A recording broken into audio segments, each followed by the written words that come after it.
How you doing? Happy July 4th to you, as it is the morning of July 4th, 2016. Well, actually, by the time you watch this video, and for all I know, it may be Christmas Day 2035. It won't be July 4th by any means, but still, the spirit is still in place. Count down my fantasy playlist of June 13th, 1986. At number 22, Van Halen with Dreams, up 3 from 25. Uh, Sammy Hagar delivering his impassioned performance in this record, boy, and he laid it down too on the first single off the 5150 album from whence this song came from. Why Can't This Be Love? My goodness, he poured his heart out in that record. It's almost like he broke up with his girlfriend. He's hurting real bad.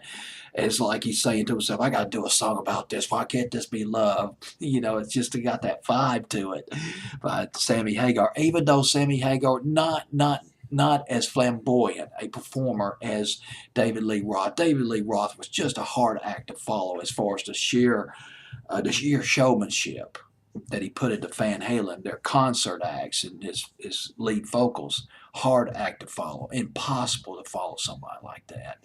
Unless you're Freddie Mercury or maybe Mick Jagger. But Sammy Hagar made up for all that with his passion, with his heart. And that says a lot. He's a good singer, too. But anyway, the album is called 5150. It was the name of Eddie Van Halen's home studio. This was the first album by Van Halen that was not produced by Ted Templeman. He left. Well, instead of producing this album by Van Halen, well, guess what? He went to produce David Lee Roth's debut album called Eat 'Em and Smile, which, if I remember correctly, featured Yankee Rose. And that brings back some memories right there, Yankee Rose. But so does this song by Van Halen, Dreams. This album, the Ted Templeman albums, the albums by Van Halen that were produced by Ted Templeman's, Eddie Van Halen's guitar was front and center. It sat high in the mix. And not only that, Eddie Van Halen's guitar was pushed frequently. And this is a great technical detail I learned about the albums by Van Halen. Eddie Van Halen's guitar was frequently pushed into the left channel.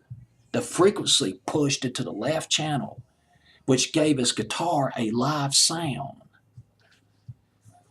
But on this album, and Mick Jones, a foreigner, produced some of this album. He worked with Sammy Hagar on some of the dynamic vocal performances. But on this album, Eddie Van Halen's guitar, the guitar work, sat equally in the mix with the keyboards. This was more of a keyboard-oriented album. Got some flack from the critics for that, too. They're used to Van Halen just jamming out on those guitars. Synthesizers, that's like, well, hey, what's going on with this?